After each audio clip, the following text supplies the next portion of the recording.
One up-and-coming chaser will be on the fast track to stardom after the Group 3 Young Stars Classic at Cannington on Saturday night. Hello, my name is James Broadhurst. Joining me is Hayden King. Hayden, welcome back, and we've got plenty to discuss after those Young Stars heats last week. Upset results. We saw a little bit of shenanigans from a naughty dog, and David Hobby racking up winners like it's 2020. What was the key takeout for you?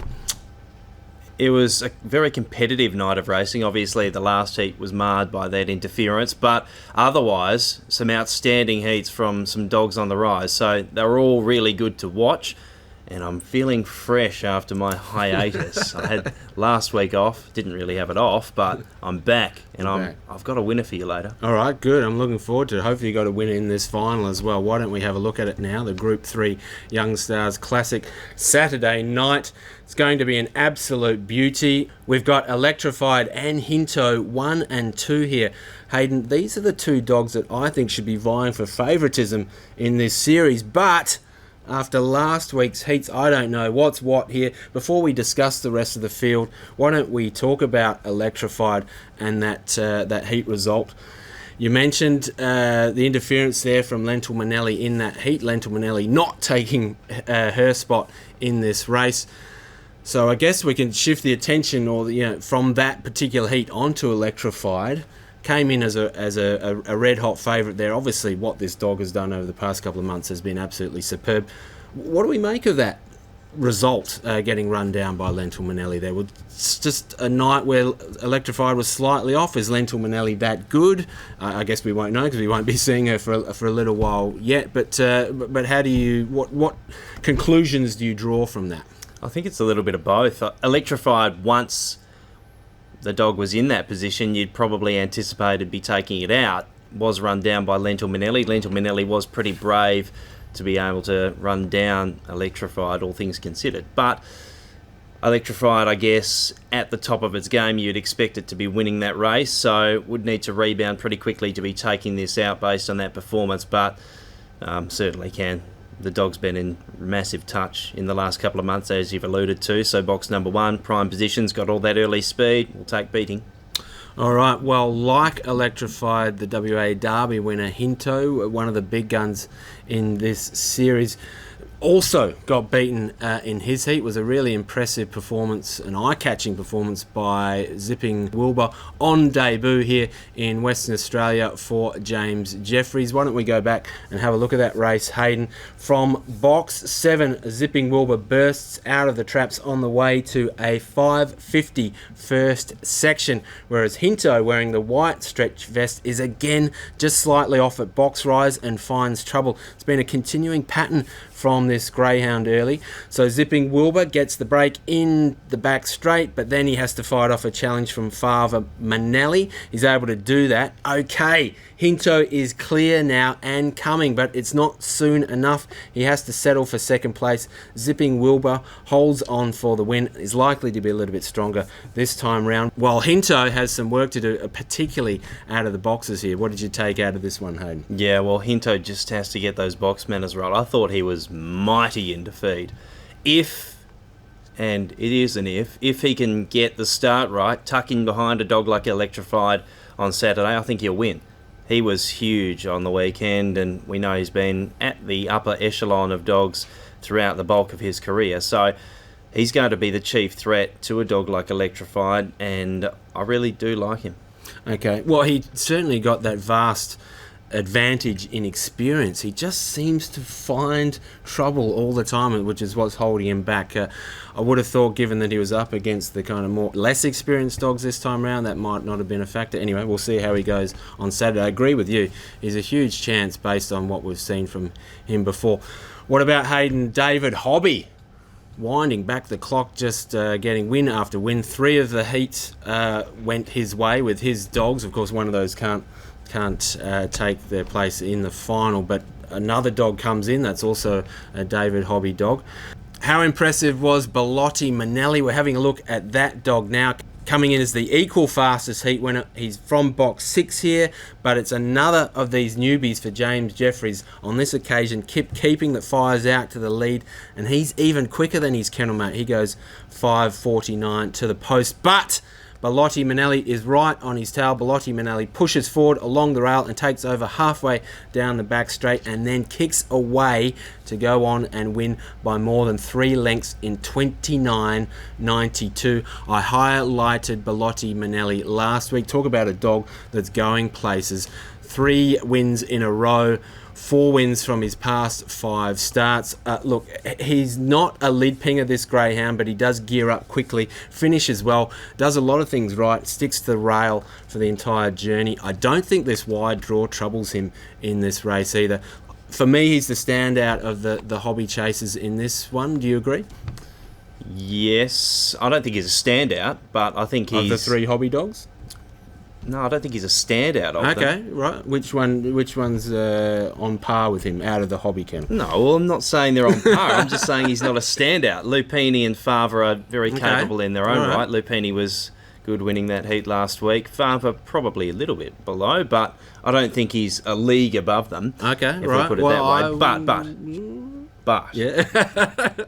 I am a big fan of this dog, and I have been from the start. He's always promised a lot, and he's beginning to improve with racing as well, highlighted by those 3 wins at his past 3 starts. So I would be, in the very least, surprised if he was able to take it out. Okay, all right, there we go. Overall, if someone had to nail you down to find a winner for this race? Hinto. Hinto? Okay, all right, backing the experience with Hinto there.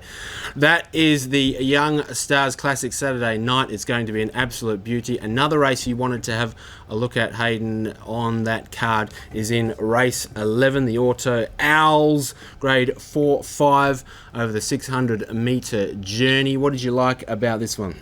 Well, I just thought there were a few different variables over the 600 metres. Small field? Yeah. Yep. I like a small field. Okay. Because I don't have to talk much. Columbus Manelli draws the inside. We saw when he began well a couple of starts ago, we made him the dog in spotlight, what he can do. Over the 600 again here, comes up with box number 1. Won't lead, but how close will he get? That's a big question. Sunset Givenchy is going well enough. Windburn Burner actually has shown a little bit of early speed on a couple of occasions recently. And then others. Blazing Lass certainly looks the pace angle, but Jimmy's Decision hopped out like a startled gazelle going back a month or so ago over this 600-metre trip, and he was able to bound away out in front, and he ran riot over the 600 metres, winning on that occasion. So I think if Jimmy's Decision replicated that kind of performance, I think he'd lead and win, but if he doesn't get the start completely right outside of Blazing Lass, then you've got the stronger dogs like Columbus Manelli, even Sunset Givenchy, potentially coming into the mix. So I just thought it was an interesting race from that perspective. Columbus Manelli, 2 from 2 out of the pole. Those 2 races have been over the 500 though. Hey, the race book has got Columbus Manelli listed as a $1.20 favourite. Seems a bit short to me. Won't be $1.20. Hey, I'll lay it. Whoever put that price up, I'll lay it. You win 100, I win 500. If it wins. Well, that's $1.20. That's a fair price. Okay, all right. Well, to the anonymous person who does the racebook prices... Actually, that's up the stakes. 2,000 to 400. Okay, wow, you heard it here first. Let's get the word out. Let's make this happen. How are you feeling now? I'm not feeling it, but okay. I just know it's not possible because it won't be $1.20. Okay, all right, fair enough.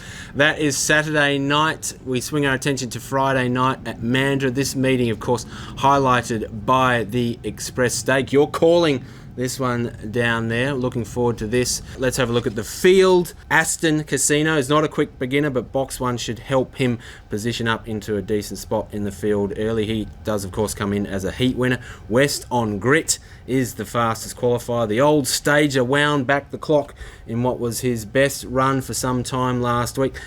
Not sure that this wide draw does him many favours, though. West on Cobra was stuck in glue at box rise in his heat. Double Cobra, yeah. The python. I thought they were the pythons, not the cobras. Double Cobra, James. Okay. For the sake of this race, it's Double Cobra. So for him to recover and come back after the start he had in his heat. I thought that was an impressive run. Can be a bit hit and miss at launch, can't he? Generally miss rather than hit. So we'll see how he goes, but he will be running on strongly. They're the 3 heat winners. Any others we should be looking at here, Hayden? I think it's a wide open race. I wouldn't be really surprised to see any of them feature prominently. So I'm not entirely sure what's going to happen. Aston Casino is obviously well suited by box number 1 and is coming off that success, as you highlighted. Not the quickest beginner, but gets that aid of the ace to burrow through on the inside. West on Grit was the fastest qualifier. The old stager just keeps bobbing up, buttering up season after season, which is good to see. 82 starts. Yeah, and still somewhere around the top of its game, which is pleasing to see. And West on Cobra, as you mentioned. Yeah, but can he repeat, though? Can he repeat the dose? Yep. West on Grit? Yep. Okay. I don't think he's ever going to return to that 22-33 form. He's not the same dog as then, but still somewhere in the midst of a peak, considering he was able to take out that heat last week, and it'd be good to see him get away with a final, hey? Oh, absolutely. Been the twilight of his career. Really handy dog over a long period of time. Open race once again, as you mentioned, Hayden. That's the Express Stake at Mandurah on Friday night. We've got racing at Cannington tonight. 12 races on the card. First kicks off at 6:36. Who do you like as your best bet? Race 12, number 4, Mr. Wick didn't let us down 2 weeks ago. Won't again, providing there's no interference. I'm putting an a disclaimer next to on it. there. Okay. Yeah, he just needs to hop out okay and just avoid that early trouble from box number 4. If he does, he'll win, because 2 weeks ago it was over after about 20 metres when he got into the clear in a striking position, rounded them up, bolted in really. So similar circumstances here tonight, and I think he'll win. Race 12, number 4.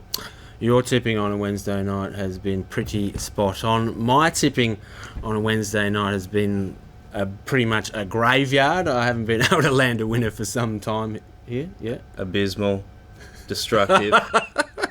All right. Downright derogatory. All right. Enough of that. All right, well, let's see which dog I can stop this week. Race 5, number 3, Custard Manelli, had 2 really good wins in a row.